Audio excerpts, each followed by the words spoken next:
Greetings, everyone. I hope you're all doing well and feeling energized as we move into week two in week one. I've really enjoyed reading your post and seeing how you're engaging with the material and concepts all in all.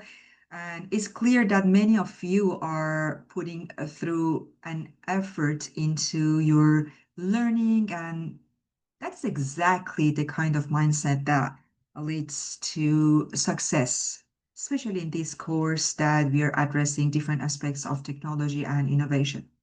I want to take a few minutes to talk about something very important, which is using AI in your learning engagement discussions and in other assignments. Of course, we are living in a time where AI is kind of transforming how we learn, how we work, and even how we think.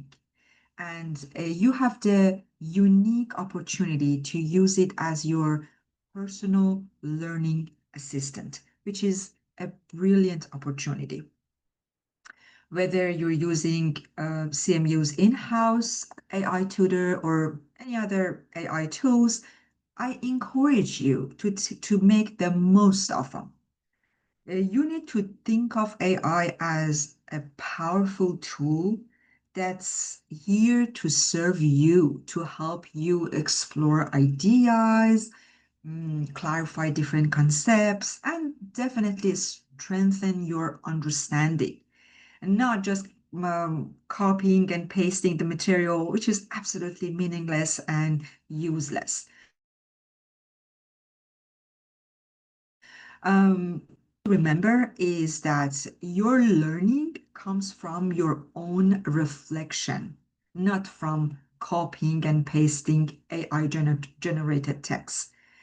Um, Always make sure your posts reflect your authentic voice, incorporate your own reasoning, your own unique voice into the post that you want to submit for your learning engagement or any other assignments. You need to use AI to get inspired, to just actually get some ideas, to learn, to grow, but not to replace your thinking. And this is really important. I always try to explain to all of my students that do not replace your thinking with AI, because if you do so, you already have started replacing yourself, which is not really a good way to treat yourself. So this is your time to learn how to work with AI. And this is important because now you're practicing at the university to make sure that you understand prompt engineering, you understand how to use proper prompt to be able to use AI properly. Um, and those students who master that balance are the ones who explore it and will thrive in the world that is coming. So let's embrace it and let it help us become the best version of ourselves as a learner and as a professional. For week two, you need to continue submitting your posts for learning engagement. And the initial post should be submitted by Wednesday night, as you know, and two replies by Sunday night. Based on CMU's policy, if you missed your post, if you missed actually submitting your post on Wednesday night, or two replies on by Sunday night, you will receive a late penalty. Please make sure that you submit your post on time and incorporate at least two valid references, website, as I mentioned before, website or Wikipedia or LinkedIn website that ends with .com usually is not really valid when it comes to academic institution. However, well-known magazines, business magazine, journals, like, for example, Harvard Business Review, the leading companies, as I mentioned, like McKinsey, Forrester, Gartner, those are definitely well-known, and their researchers are valid and valuable, especially in business schools. And you, as always, you have a quiz for week two as well. You will see only the case study in week two. Case study is not due till week five. However, you need to just actually start familiarizing yourself with the case study. I will announce the group members next week. And then based on by the end of this week, I will do that. And then you start communicating with your team members to be able to split the work and make sure that every one of you understand every part of the case study. So it's not just like, for example, we split the work and I don't know what's happening in section two or section three because I was only responsible for section one. However, you need to make sure that you submit a very integrated document which has a flow. I'm going to talk about the case study next week in more detail, but week two, you will be able to see the case study and what sections you need to read and understand for the case study and the address and the questions that you need to address. Since this is an online class, please let me know if you have any questions. Do not hesitate to reach out. If you don't understand any concepts, if there is any ambiguity for any of assignments, I am here to support you. Okay. Let's talk about our chapters this week. And there are two chapters that you need to read this week, but given the 90 minutes that we have for online classes, I believe that we are not going to have enough time to cover both chapters. However, we start from chapter 3, which is the types and patterns of innovation. Okay.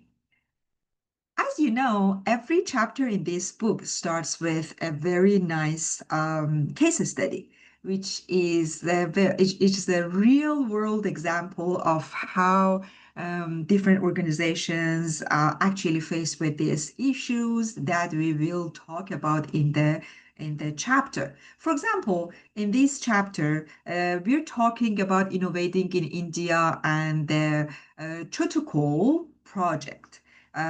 So in rural India, many families face serious challenges. Like for example, they couldn't afford or they cannot, based on this case study, 90% of them cannot afford appliances and they do not have access to electricity.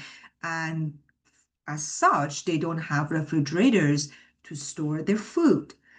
This made it very difficult and challenging for them to preserve fresh food.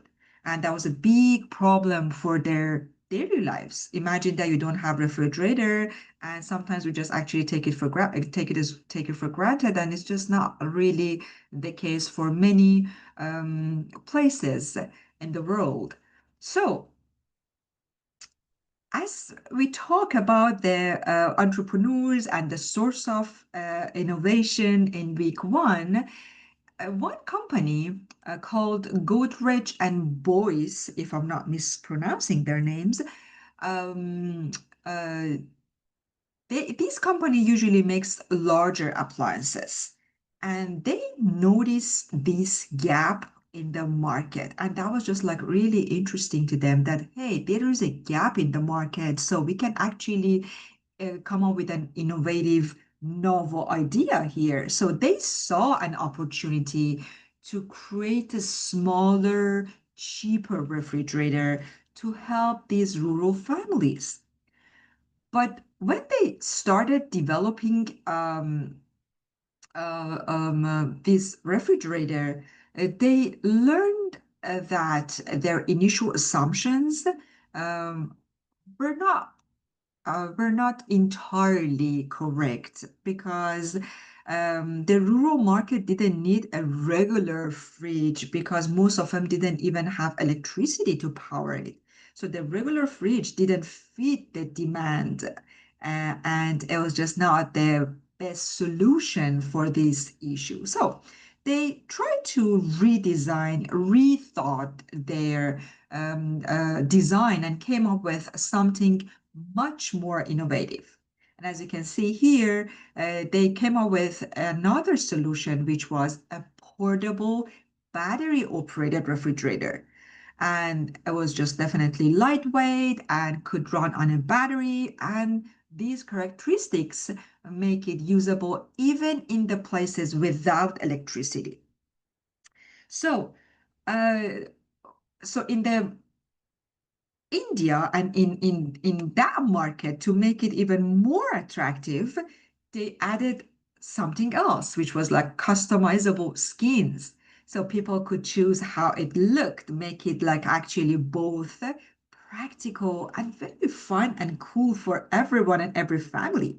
So it was really interesting idea, and surprisingly, this innovation didn't just attract rural families and customers because the initial target audience was rural families, but also they were able to attract urban buyers' attention as well. So wealthier customers found it very useful as well for keeping their drinks cold on, for example, picnics or during travel.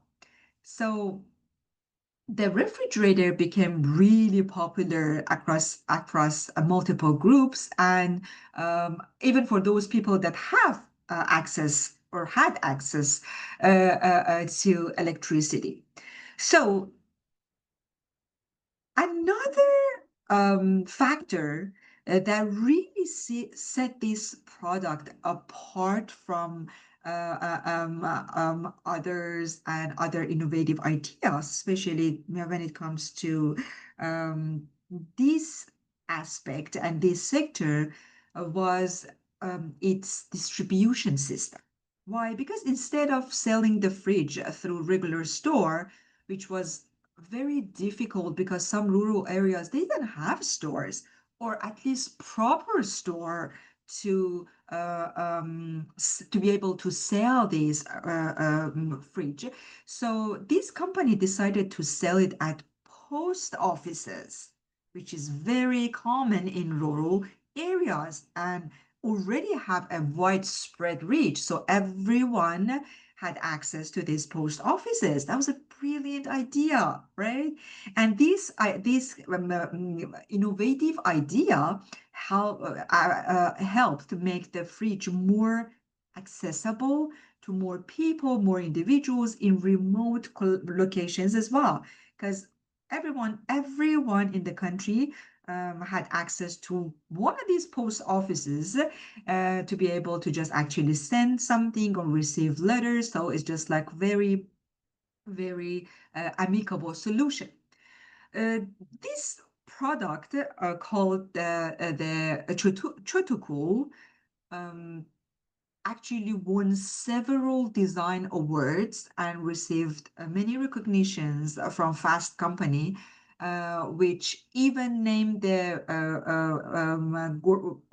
Godrej and Boyce one of the most innovative companies. And they just actually recognized this company as one of the most innovative companies.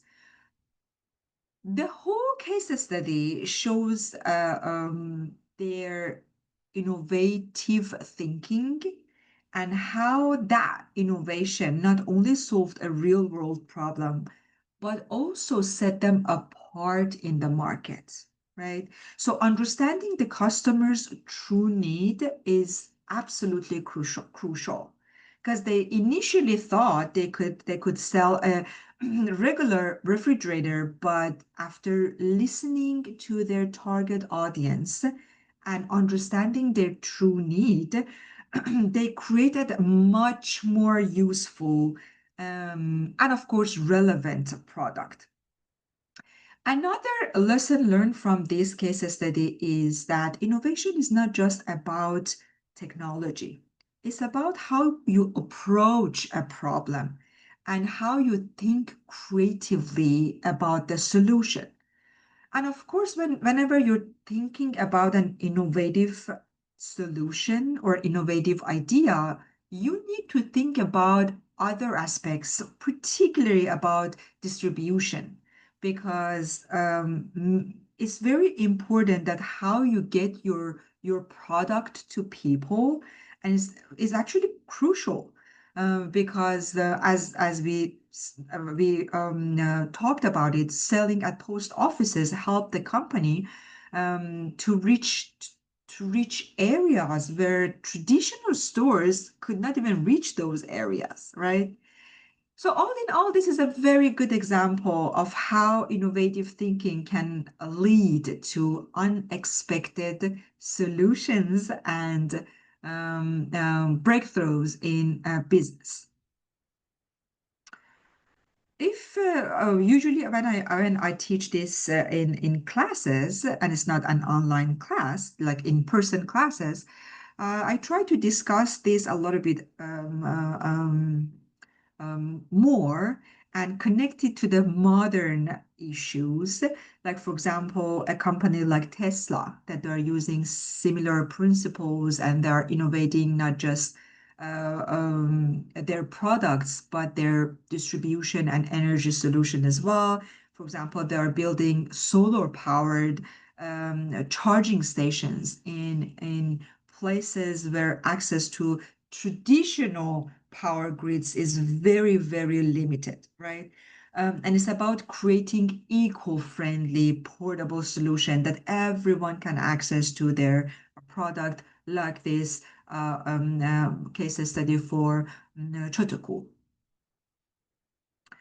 So if we were in class, we were discussing these questions, but I encourage you to think about these questions and address these questions and think about it from different perspectives to set a solid foundation for the concepts that we will be covering here. Okay, when we talk about innovation, we're talking about new ideas, products, or methods that kind of bring something different or even better to the table. And we talk about the difference between or differences between creativity and being innovative in week one. But in fact, innovations can be categorized along several dimensions. And you can think of these dimensions as different lenses through which we can actually look at innovations to be able to understand different aspects or different perspectives. So these different aspects or lenses help us to see how innovations can be different in terms of impact on products. Like, for example, how much effort, cost, and resources does the producer or a company need to invest to create or scale the innovation? And what's the impact of this innovation on, on the producer or the company? And on the other side, we have to think about the impact on users as well. What new experiences, benefits, or challenges does the innovation create for the people or the user use these innovative ideas or just like this product? Is it easy to adopt for them, or does it require a big change in their behavior? And addressing this question help us to understand if we need to educate our customers for our new product or services. At the same time, now we need to shift our focus to regulators. How does the innovation affect the rules, laws, and policies? Because we have to follow rules and regulations in the country that we live. For example, a new technology might need new safety regulations, or for example, given these AIs in the market, maybe we need some privacy rules. So we have to make sure that we understand the rules and regulations and the impact of the regulations on our ideas or vice versa. You you can see a concept of or the phrase of technology trajectory here.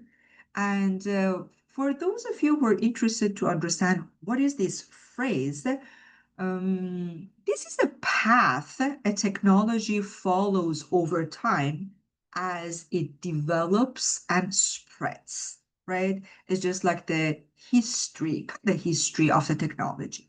Because technologies do not just appear fully formed, they evolve and improve over time.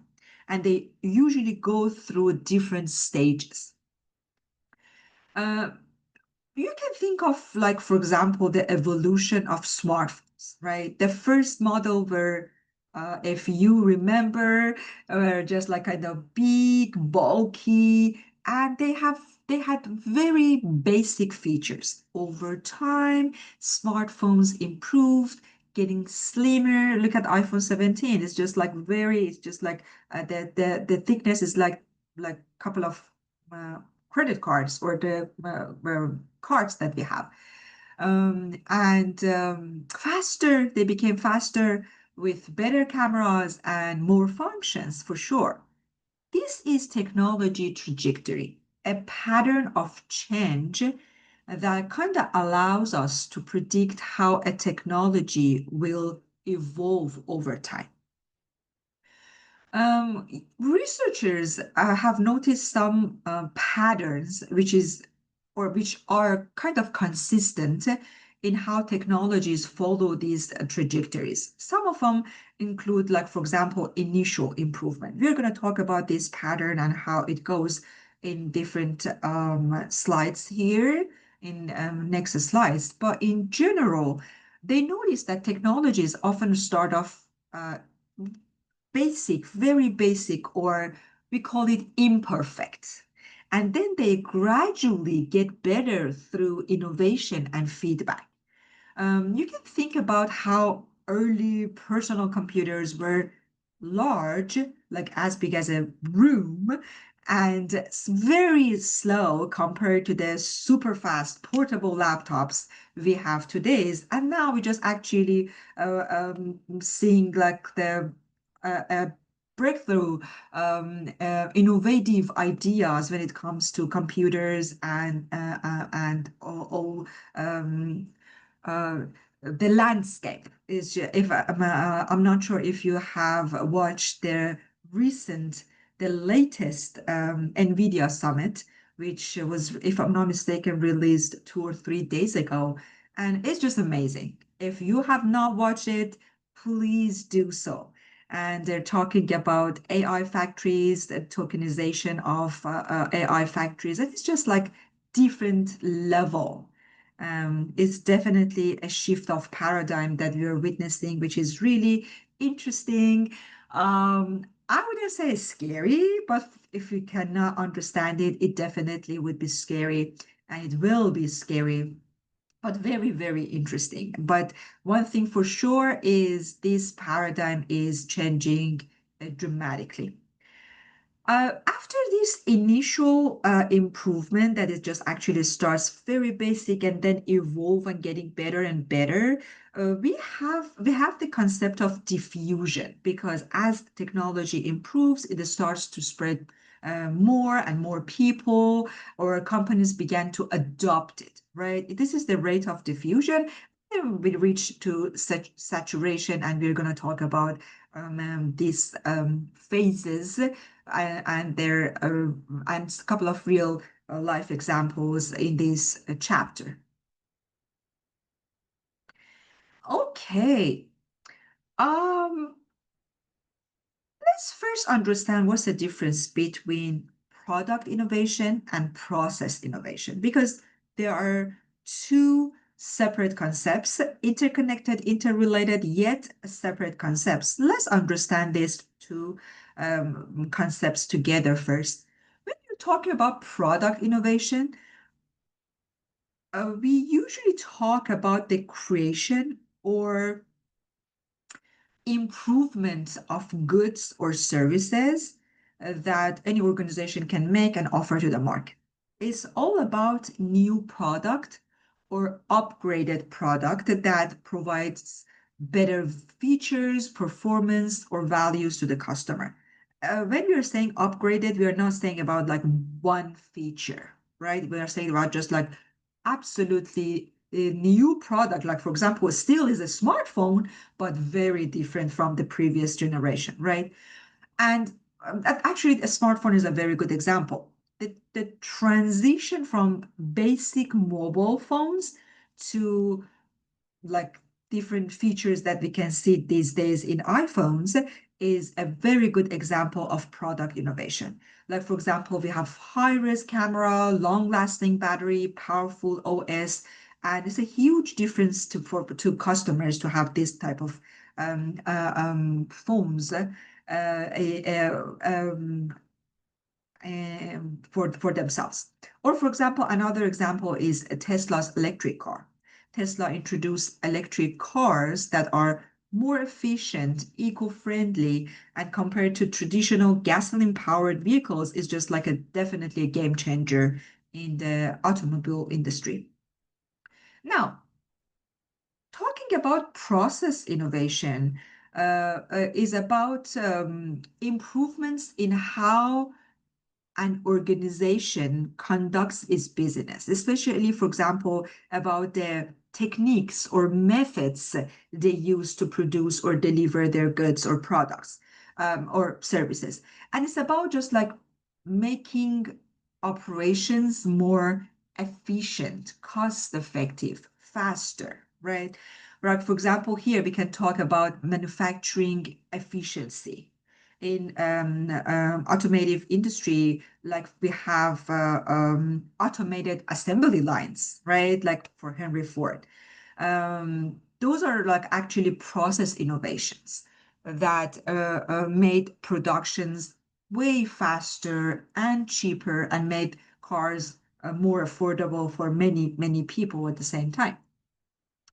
And like, for example, talking about Amazon, Amazon is a very good example that they kind of revolutionized the online shopping when they improved their logistic and distribution processes. And they were able to deliver products and they were able to offer same day or max 2 day delivery. I understand that some products it takes it takes longer and more days to be delivered, but we're talking about general idea.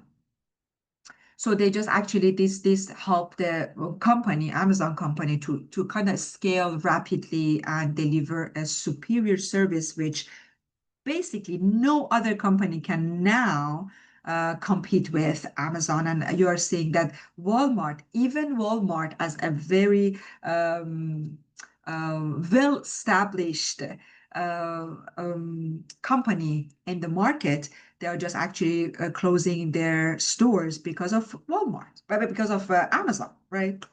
So this is for process improvement and product innovation, or process innovation and product innovation. Now, if we want to think or talk how related or connected they are, we can say that product innovation can lead to process innovation and vice versa. So they're absolutely connected.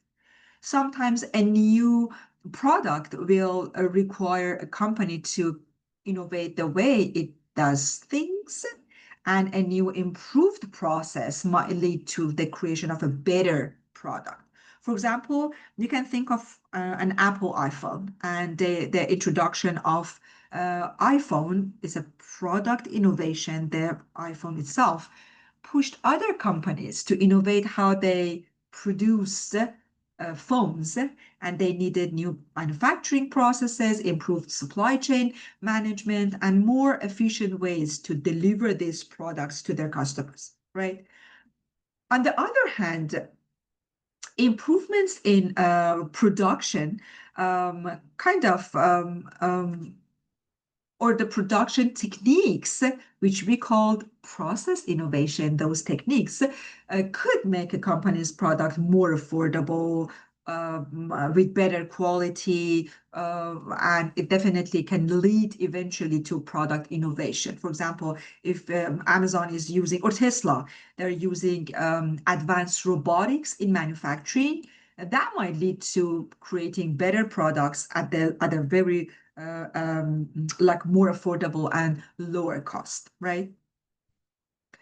Um, it's nice because, for example, when you're thinking about how product innovation in one company can actually have a domino effect on other companies' process innovation or product innovation as well.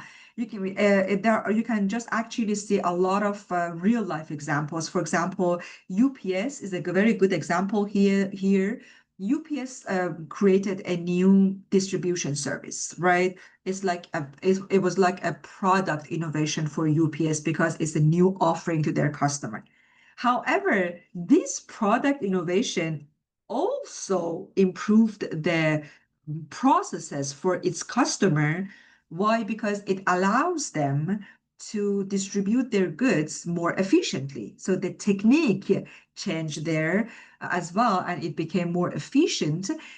So basically, UPS's product innovation helped its customer innovate their processes, improved how they deliver products or to their customers. So product innovation in one company can actually lead to process innovation in another company or their customers. So this is how they are interconnected and related. Now that we understand process innovation and product innovation, let's think about different types of innovation because this is really, really important. We have radical and incremental innovation. We have mainly four quadrants that we're going to talk about it in later slides when it comes to types of innovation. But in general, we are saying that we have radical innovation versus incremental innovation. When we're talking about radical, we are talking about completely new and different from anything that existed before, right? It's just like a disruption in the market when we're introducing something entirely new. And as such, we're changing industries and we're creating sometimes new industry, right? I mean, a good example is the internet. Rise of internet was absolutely a radical innovation. It revolutionized how we communicate, shop, work, entertain, you name it. Or for example, the concept of Airbnb, right? Revolutionized the whole tourist industry. Or Uber changed the concept of a taxi in the industry, right? So it's a disruptive innovation, right? And we are disrupting the existing market. On the other side, we have incremental innovation that involves small, gradual improvements or adjustment to existing products or services or processes. The change that we're talking here in incremental innovation might not seem revolutionary, but they enhanced and refined what's already there. And this change makes the product, service, or process a little bit better over time. Like, for example, the updates that we have in our smartphones every year, right? These are incremental innovations, right? Or for example, improvement in manufacturing techniques, right? Like even small changes, like improving things like the speed of a machine or making the process more energy efficient. All of them are considered incremental innovations, and that lead to better outcomes without changing the whole process, right? There are many real examples that we can think and thought about, but you can actually think about, like, as you can see here, digital photography, which is like more radical innovation for one company than another, because the other one was actually proactively was implementing those changes incrementally or radically there. Um, Now, another types that we can talk is competence enhancing or competence destroying innovation. Let's talk about these two types as well. You see, when we are talking about competence enhancing, these innovations basically build on the existing knowledge and capabilities that a company already has. This innovation allows a company to improve and expand its current products or processes without needing a complete overhaul of its skills or resources. And again, we are just actually, these innovations make a company better at what it already does. A good example that you can see here is Intel's Pentium 4. That was a competence enhancing innovation because it built on the existing technology of Pentium 3. And it was just like kind of leveraging their existing competencies to make incremental improvements to their products.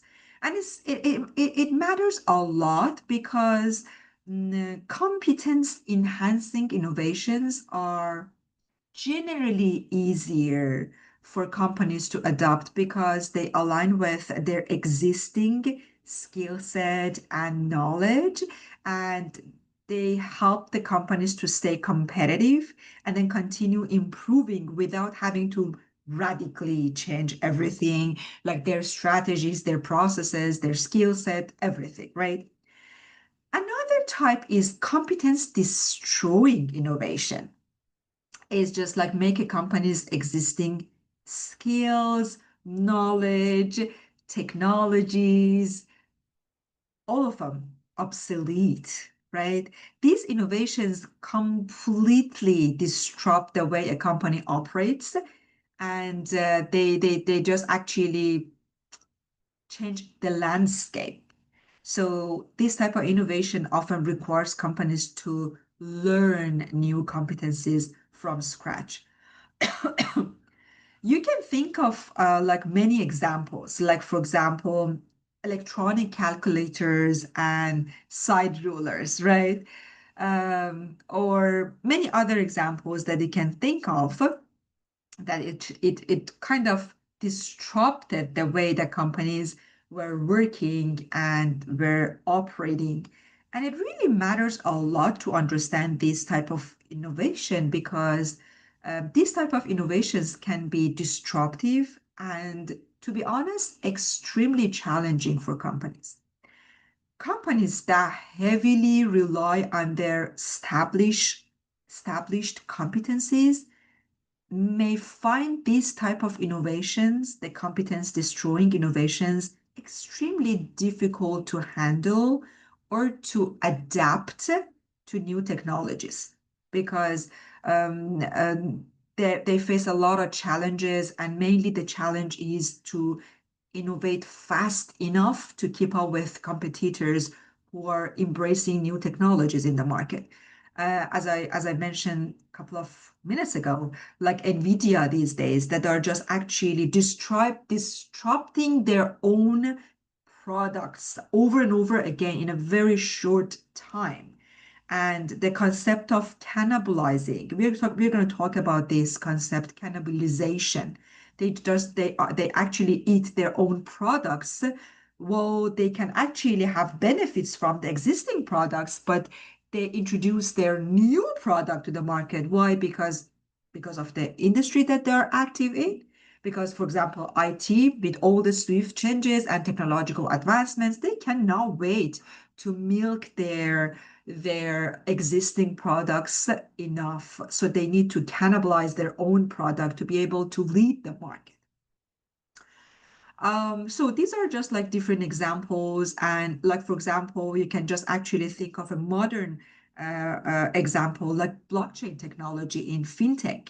These days is just like a very trendy concept. In traditional banks, the blockchain is, for traditional banks, this concept is a absolutely competence destroying innovation because it challenges the way they process transactions and manage financial records. And basically, this blockchain technology removes the need for intermediaries like banks itself. And they are just like this technology alters how financial transactions are recorded, right?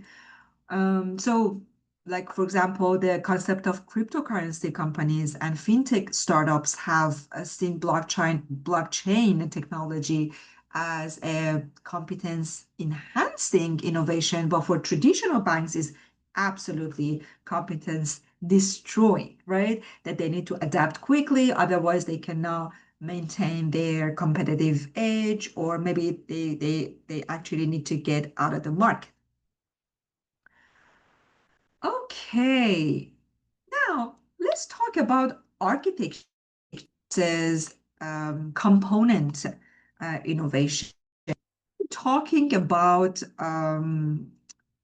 component, we're referring to changes made or more individual components of a product or system, significantly changing the overall design or how the components interact with each other.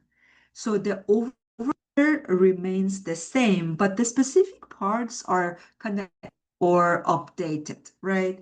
Like, for example, you can think of many life examples like bicycle, right? Like adding gel-filled material to a bicycle, great example of component innovation, or smartphones. And you're just seeing something better, but it's not just like a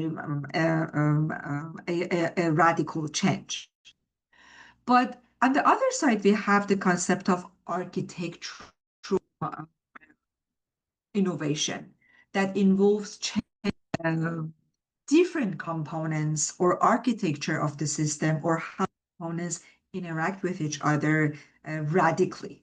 And usually require this type of innovation, the architectural innovation, they require a reconfiguration of the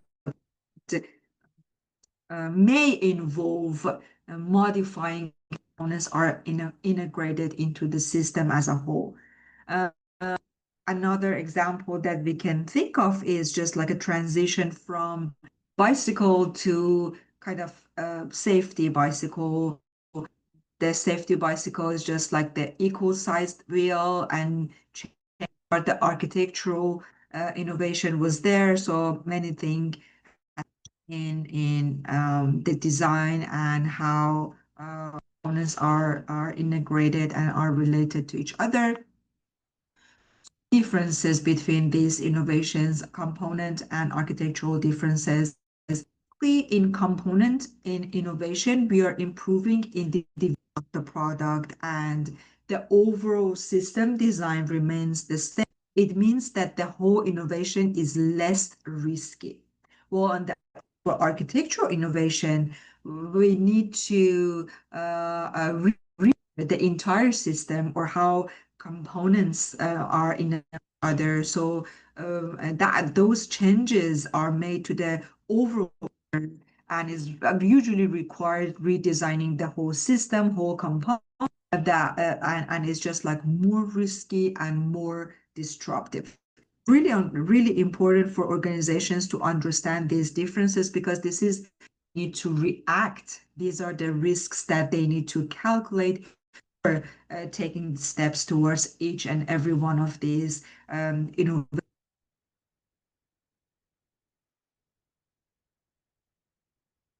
Okay, this is a very nice. Um, oh, hold on for a second. I need to make sure that the sound has been shared as well. Hold on for a second.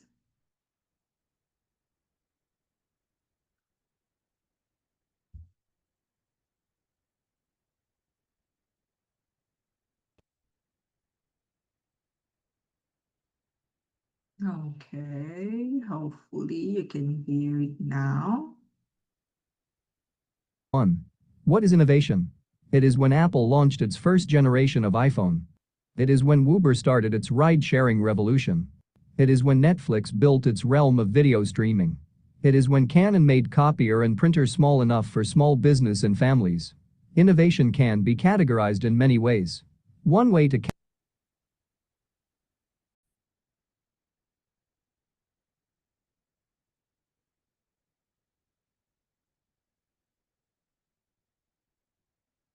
Hello everyone, welcome to Business School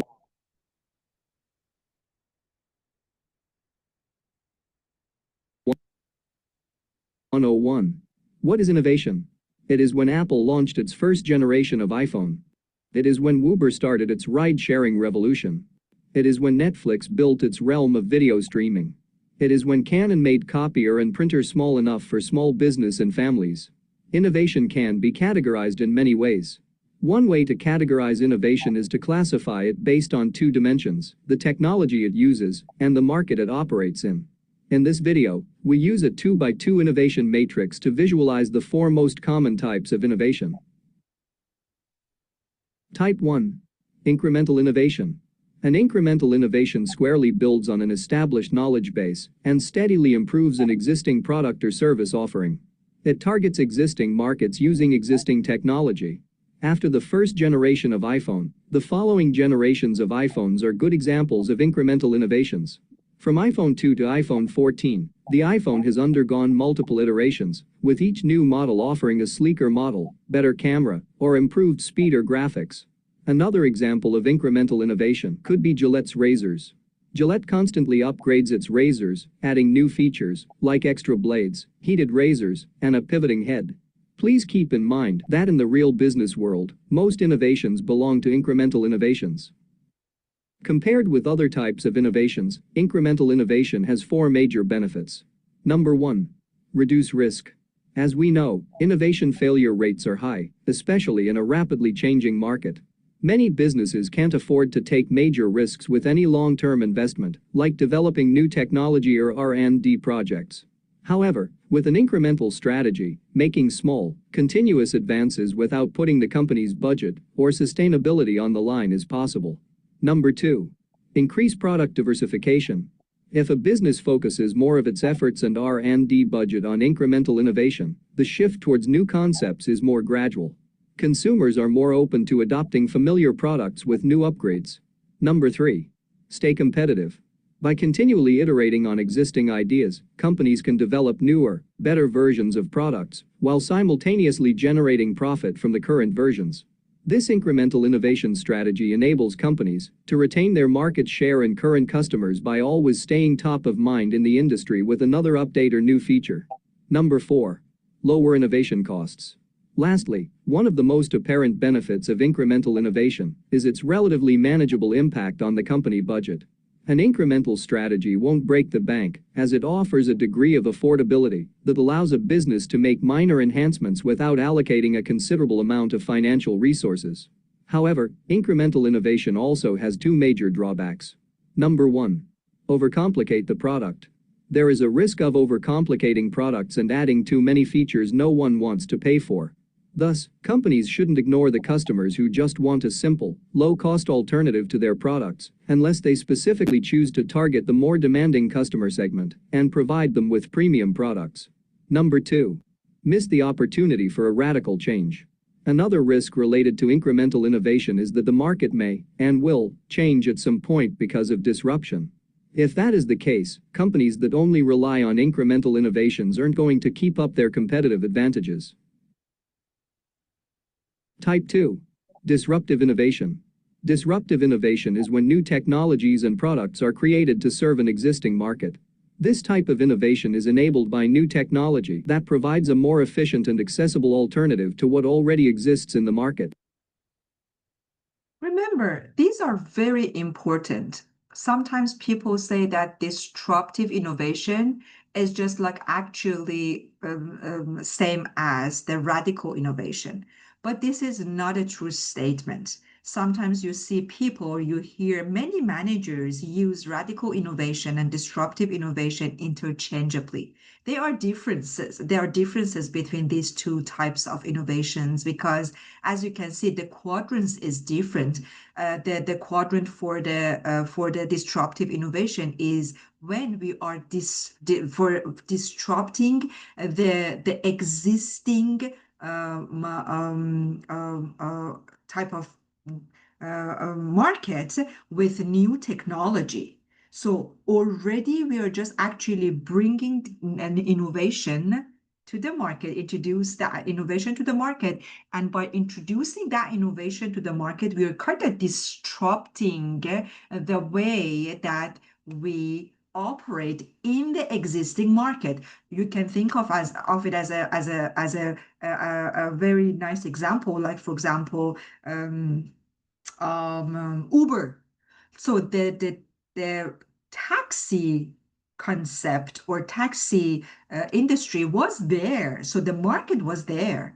But the new technology and the new platform for Uber, it was just like kind of disruptive innovation that changed the way that people are operating, and we just actually reserved taxis, and the concept of taxi already has changed. Well, on the other side, when we're talking about radical innovation, everything has changes. Technology is new and the market is new. It's like AI. AI is a very good example of radical innovation. Technology was not there before, market was not there before. So we are changing the way that we are operating, and the technologies are new to all of us as well. So these two are very important to see the differences and to understand the differences, because understanding incremental and radical, incremental and disruptive are just like kind of obvious, right? And architectural is kind of obvious because it changes the whole design and the way that components are interacting with each other. However, these two, the radical and disruptive innovation, is just like very tricky, and people usually, even managers, I've heard many of them use it interchangeably. Businesses apply disruptive innovation to serve the evolving needs of their consumer base, creating entirely new value streams and service offerings that did not exist before. Netflix is an excellent example of disruptive innovation in the realm of video streaming. At the time, Blockbuster was the king of video rentals. But like many incumbents, it was focused on its current most profitable customers instead of new markets. The streaming video became extremely popular due to its cost and convenience, and Netflix quickly became the first choice for video watchers. Blockbuster executives were dismissing Netflix in 2008, but by 2010, Blockbuster was bankrupt. Another example of disruptive innovation could be Uber. Uber started a ride-sharing revolution with the launch of its peer-to-peer app. Traditional taxis were more unreliable, costly, and offered little in regards to customer service or recourse for a bad experience. By using Uber, passengers don't need to wander out to the street with the hopes of waving down a cab. They can simply press a few buttons on your phone and arrange for a driver to pick you up in a relatively short time frame. Type 3. Architectural innovation. Firms can also innovate by leveraging existing technologies into new markets. Doing so generally requires them to reconfigure the components of a technology, meaning they alter the overall architecture of the product. Therefore, an architectural innovation is a new product in which known components, based on existing technologies, are reconfigured in a novel way to create new markets. For example, the smartwatch used existing cell phone technology and was repackaged into a watch. This opened up a new market of purchasers by repackaging an existing technology. Copiers and printers can be another good example of architectural innovation. Copiers used to be large and expensive machines purchased only for large companies or universities. Canon reconfigured these copiers to be small and usable on desktops, creating a whole new market for small companies or families buying personal copiers or printers. Type 4. Radical innovation. Radical innovation targets new markets by using new technologies. It draws on novel methods or materials and is derived either from an entirely different knowledge base or from recombination of existing knowledge bases with a new stream of knowledge. Although radical innovations are rare, there have been more and more of them in the recent past. Well-known examples of radical innovations include the introduction of the mass-produced automobile, airplanes, X-rays, and the internet. Recent radical innovations could include artificial intelligence, blockchain technology, and genome sequencing. Because radical innovation is so different from what people are used to, it does usually face significant resistance at first. These types of innovations typically require a lot of time and technological development before they're ready for mainstream markets. However, when executed successfully, it often means the beginning of a new era that affects many sectors and geographies. Many business scholars found that radical innovations are generally introduced by new entrepreneurial ventures. Why is this so? Here are 3 major reasons. Number 1. Economic incentives. Economists highlight the role of incentives in strategic choice. Once an innovator has become an established incumbent firm, it has strong incentives to defend its strategic position and market power. An emphasis on incremental innovations strengthens the incumbent firm's position and thus maintains high entry barriers. In addition, the incremental innovation is particularly attractive once an industry standard has emerged and technological uncertainty is reduced. This is really important because for those of you who remember the Border 5 forces, this is really important for organizations and for those of them that are just actually wanted to keep their market position and maintain high entry barriers for other companies. The incentives for entrepreneurial ventures, however, are just the opposite. Successfully commercializing a radical innovation is frequently the only option to enter an industry protected by high entry barriers. Number 2. Organizational inertia. From an organizational perspective, as firms become established and grow, they rely more heavily on formalized business processes and structures. In some cases, the firm may experience organizational inertia, resistance to changes in the status quo. Therefore, incumbent firms tend to favor incremental innovations that reinforce the existing organizational structure and power distribution, while avoiding radical innovation that could disturb the existing power distribution. Number 3. Innovation ecosystem. A final reason incumbent firms tend to be a source of incremental, rather than radical innovations is that they become embedded in an innovation ecosystem, which refers to a network of suppliers, buyers, complementers, and so on. They no longer make independent decisions, but must consider the ramifications on other parties in their innovation ecosystem. Continuous incremental innovations reinforce this network and keep all its members happy, while radical innovations disrupt it. Again, new entrants don't have to worry about pre-existing innovation ecosystems, since they will be building theirs around the radical innovation they are bringing to a new market. To sum up, innovation can be categorized in many ways. One way to categorize innovation is to classify it based on 2 dimensions: the technology it uses and the market it operates in. With this approach, innovations can be classified into a 2x2 matrix. First, incremental innovation. An incremental innovation squarely builds on an established knowledge base and steadily improves an existing product or service offering. It targets existing markets using existing technology. The second, disruptive innovation. Disruptive innovation is when new technologies and products are created to serve an existing market. Third, architectural innovation. An architectural innovation is a new product, based on existing technologies, is reconfigured in a novel way to create new markets. Last, radical innovation. Radical innovation targets new markets by using new technologies. It draws on novel methods or materials and is derived either from an entirely different knowledge base or from recombination of existing knowledge bases with a new stream of knowledge. Alright, that's all for today's topic. So, Okay, perfect. So, talking about the S-curve, so hopefully you have understood the differences between different types of innovation, which is really important, and components, architectural, incremental, radical, and disruptive innovations, different types that like competence enhanced, competence destroying, and other types that we already have discussed. Please make sure that you read the chapters because we only have 90 minutes, especially in online classes. that I only the only option that I have is to choose which concepts are really important and explain them to you and combine them with some other material and other visual material to be able for you to assimilate it better, understand it better, and then that's it. The rest of the concepts are on your side, and you have to just actually read them, understand them, and whenever you have any questions about any of the concepts or the combination of the concepts there, please let me know.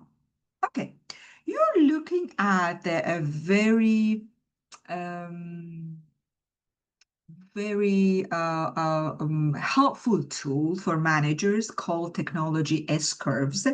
And basically, this S curve of technology, as you can see, is like S and describes the growth pattern of a technology as it matures.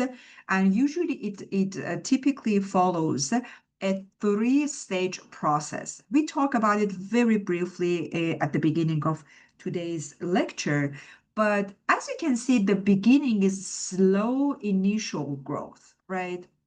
So basically here, in the early stages of a new technology, which we call it beginning stage, progress is very slow because the technology is not well understood. Imagine you can think of like the beginning of the period or the phase that iPhone was introduced to the market or AI was introduced to the market, right? So it was not really, the technology was not really well understood, and developers were usually at this stage are still figuring out how it works, what are the limitations, and how to make it better and better. So a lot of trial and errors happen here, a lot of experimentation and refinement. Look at the OpenAI during the last year, a lot of changes, experimentation, and a lot of modifications and improvements. Like, for example, automobiles that from the time that it was invented all the way till now that we have just like many, many attractive features and technologies and self-driving cars, etc.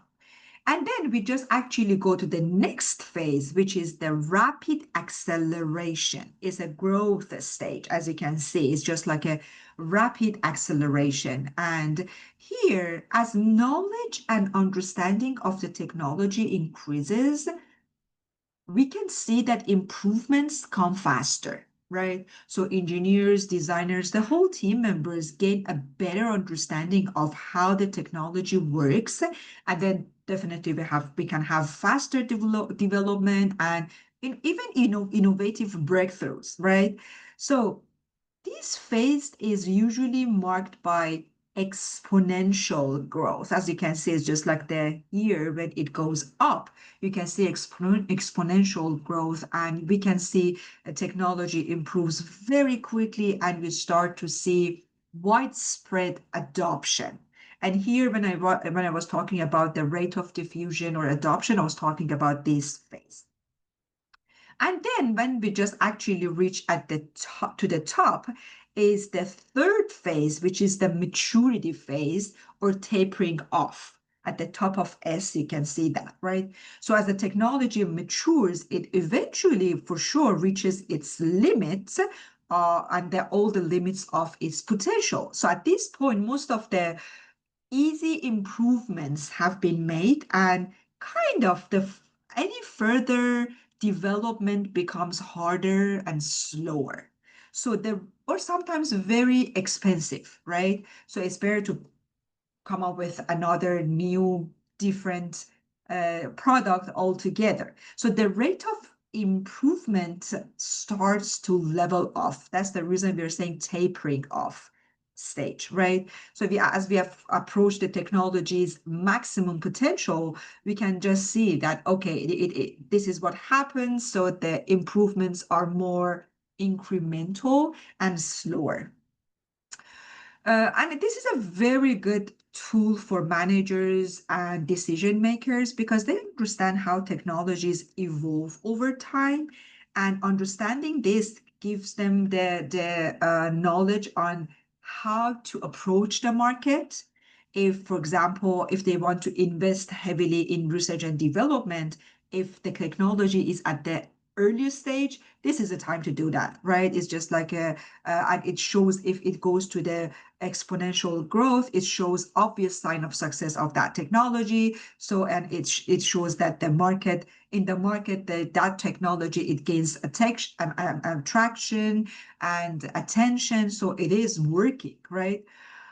And if they're working and they just actually looking at the S curve and say that a product or a technology is at its maturity stage, companies need to focus on incremental improvement and, of course, differentiation. So it's just like a different approach, different strategy. So, um, sometimes we are not actually reaching the maturity level, right? So we just actually face the concept of technological discontinuity and how new discontinuous technologies can actually display older technology, even if those older technologies are still performing well, right? So that's the reason that we say that not every time and always technologies can reach their limits. That's the reason that we're just actually talking about the concept of uh, um, like discontinuous technology, and some technologies are displaced before they hit their limits because new technologies emerge and new technologies fulfill the same market need and in a completely different way. So we have this concept, and it's a completely new knowledge base. And basically, when we're talking about discontinuous technology, is one that provides a solution to a similar problem or market need, but does so using entirely new knowledge or a new approach. That's the reason that we're saying is a completely new knowledge base. And usually these technologies disrupt the market and sometimes disrupt our existing product. And they change and usually they change the way things are done completely. And there are many examples, as you can see here, that in automobile industry and other examples that you can see. So, um, let's talk a little bit more about different aspects of S curve in technology. You know, when we were talking about diffusion and the S curve, S curve usually shows the adoption rate of a technology as it spreads through the markets over time. And similar to the S curve of technology improves, this curve has like three distinct phases as well. Like again, as I talk about it, slow initial adoption.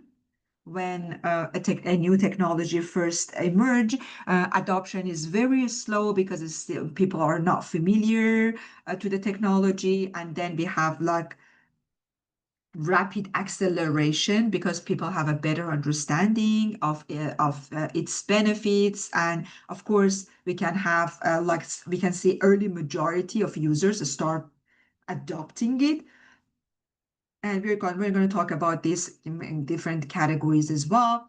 And then the saturation and declining adoption, that the market becomes saturated and most people who would benefit from the technology already have adopted it. And it's just like we are seeing the technology starts to face kind of diminishing returns in terms of new users.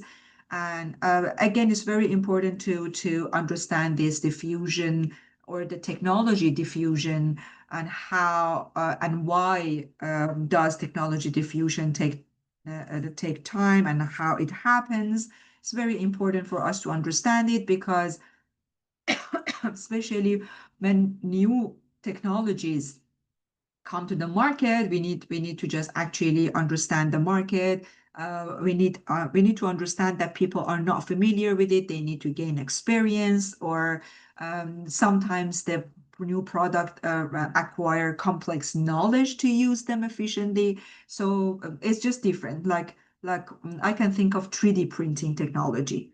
And there are just like other aspects for complementary resources or that we can think of, especially when it comes to technology, that they need. Without those complementary resources, the technology itself might not be really valuable or attractive or even usable across the world. So they need to just make sure that, they have those complementary resources as well ready. And they need to understand all the decision makers, owners, and leaders, they need to understand this because they need to understand the market and industry readiness, right? Because the market, businesses or customers and industry may not be fully ready for the new technology. So maybe the new idea, the new technology is itself is brilliant and novel, but it just like a lot of challenges, like for example, regulatory hurdles. There are gaps in supporting infrastructure, the distribution and logistic. We're going to talk about this, and we're going to talk about if I'm not mistaken, next week and week 4, we're going to talk about the hurdles, regulatory hurdles and obstacles in new technology development and new ideas like Uber Air or nitrogen usage. And we're going to talk about it in other next chapters. So this is really important to so understand the S curve to make sure that is just like many managers use it as a prescriptive tool to actually help them to make decisions more accurate, especially if they want to invest on new technology or adopting to new technology. This is a very good tool for them to understand and see what is the best to do that, the limitations and the market. And this is actually a very good example that you can see that if in the beginning, because it's just like many people are not familiar with it. The cost is high and price is high, and we can just see with accelerate diffusion that it's going to be more affordable to people, and people understand it. Technology improves, and you can just see that how it accelerates diffusion as well, and people start using it more and more exponentially, as you can see, like there, right? So this is another research that we can actually talk about. And I said that we are talking about different kind of um, people and different categories. Let's talk about each one of them very quickly. The adoption process, when we are talking about adoption process and how market is adopting to a new technology, we can actually think of 5 main categories that they just actually representing different group of adopters, right? These are just like different factors for each category, like willingness to take risks, social influence that they have. Like you can see a lot of influencers, YouTubers, that they just actually purchase a new product in different industry and try to unpack it, introduce it, and actually they provide feedback, their feedback, and they have influence on other people.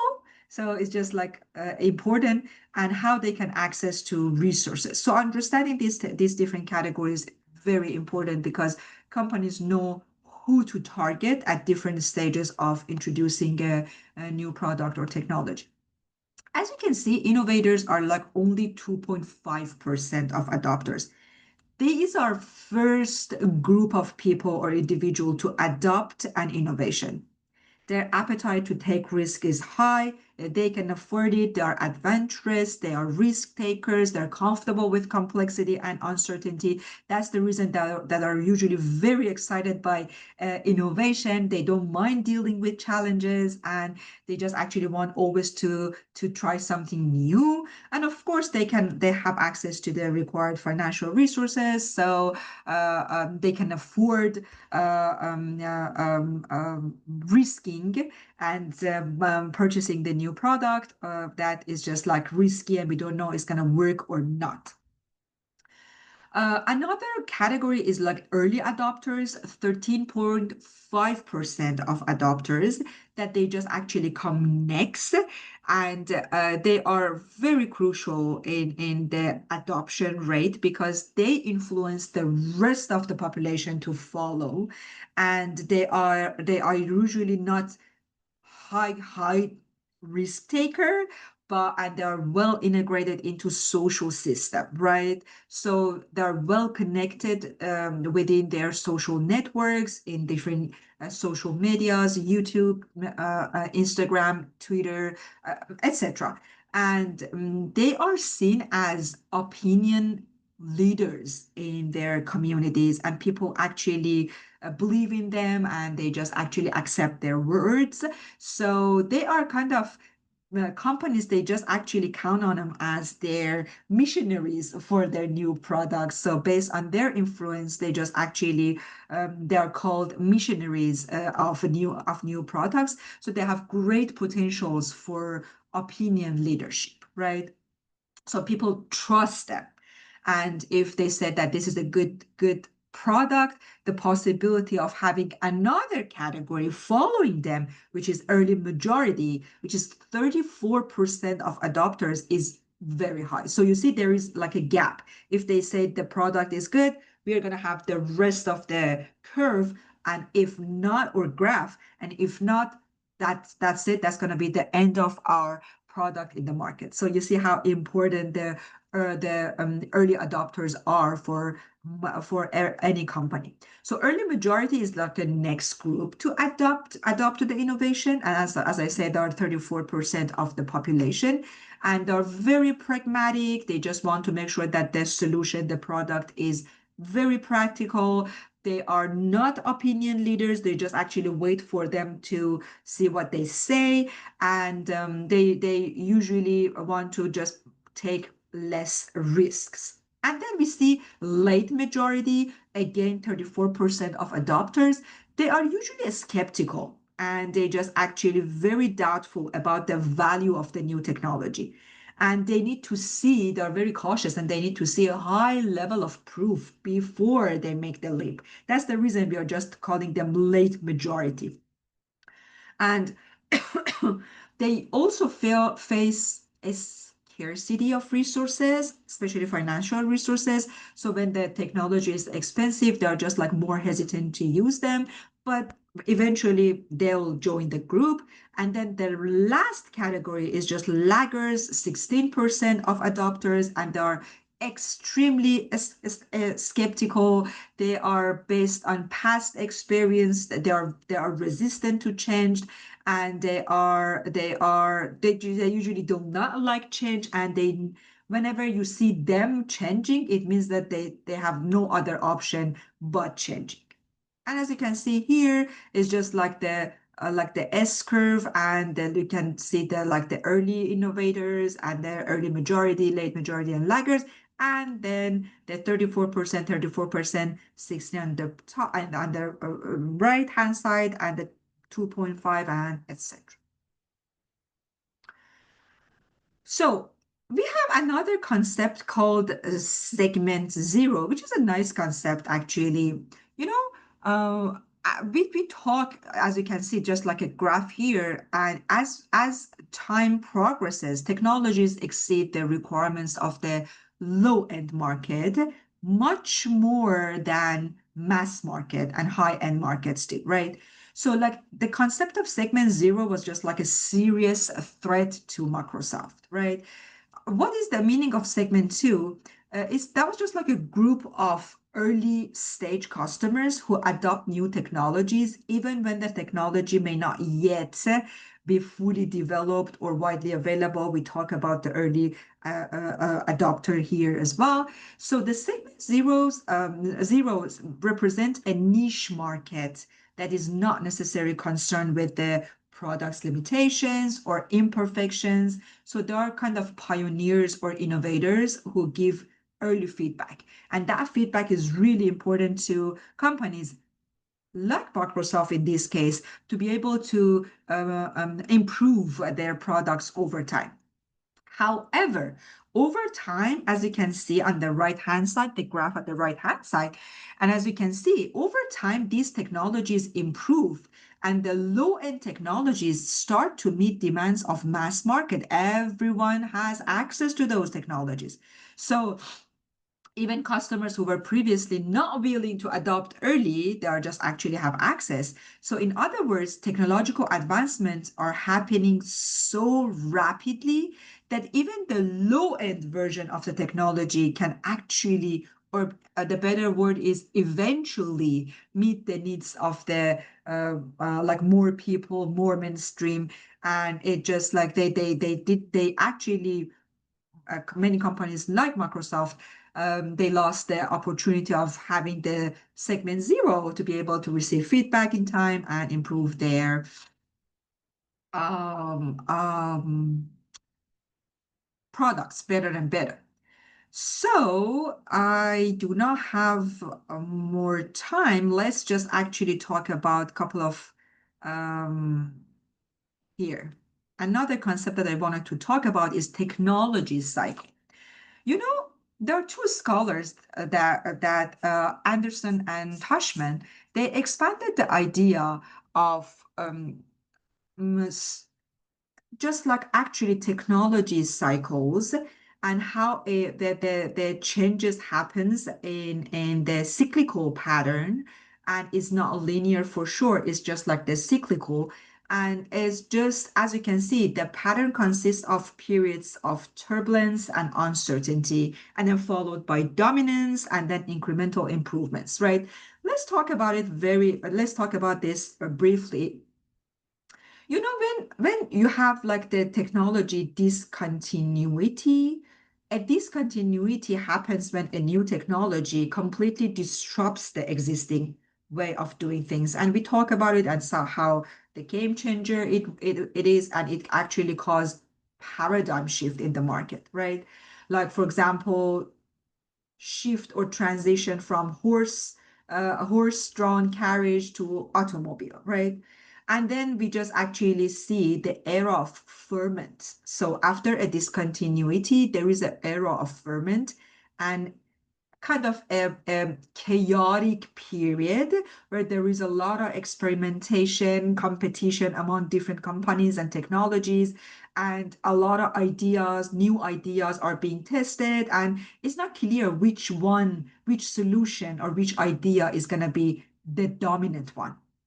During the era of ferment, there are just like many competing design, and they're just trying to capture market's attention, right? They're trying to present themselves and see which one can actually win their market's attention.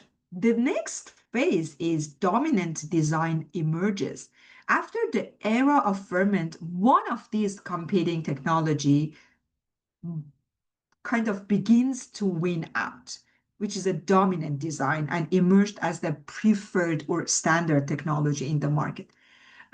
Usually, the dominant design is not the best one, is the one that many people have understood it as the best. Maybe it's not the best, the most perfect design. Is the one that people can use it, can understand it, and have accepted. And that is very important. So once the dominant design is established, the area of incremental changes begin. And during this phase, as you can see, most of the innovation is focused on refining, improving the existing design, rather than just like creating something radically new. And they are trying to actually enhance performance, efficiency. If it's possible, they can actually make it more affordable, cost effective, and they try to refine it. And this is a very important cycle because it follows this, instead of following a straight pattern like a linear one, it just actually or operates technology usually operates in cycle, involves in disruption, uncertainty, turbulence, and the period of dominance. So this is another one that I wanted to talk about. And And kind of that's it. The only thing that I wanted to, as just like the last um, concept is, um, if we follow these technology cycles, we can explain how dominant designs emerge and why companies actually struggle to adapt to these continuous technologies, especially after a dominant design has settled in, right? Because like these scholars, Anderson and Toshman, they actually found out that a dominant design usually rises to command the majority of market share after a period of technological ferment. And it's just not the most cutting edge technology, but it usually instead is a compromise that kind of bundles together different features that meet the need of the larger group of users, like more stable, standardized version of the technology that people can understand, they can use it. So this is really important. So the best thing is not to come up with the highest technology or the latest technology. It's just like how is easy to use, people can understand, people can be educated really fast, and they can actually adopt to new technology faster and easier. So this is actually very important to understand and see why it happens. And again, there are a lot of kind of real life examples that we can talk about, but I'm pretty sure that when you read the chapter, you'll see and you'll learn about many real life examples. So that's for today. And if you have any questions, please let me know. Do not hesitate to reach out. My email is zgorgian@faculty.calmu.edu, and I'll be more than happy to address your questions, concerns, and support you during your along the way during this session. Thank you so much, and looking forward to seeing you next week.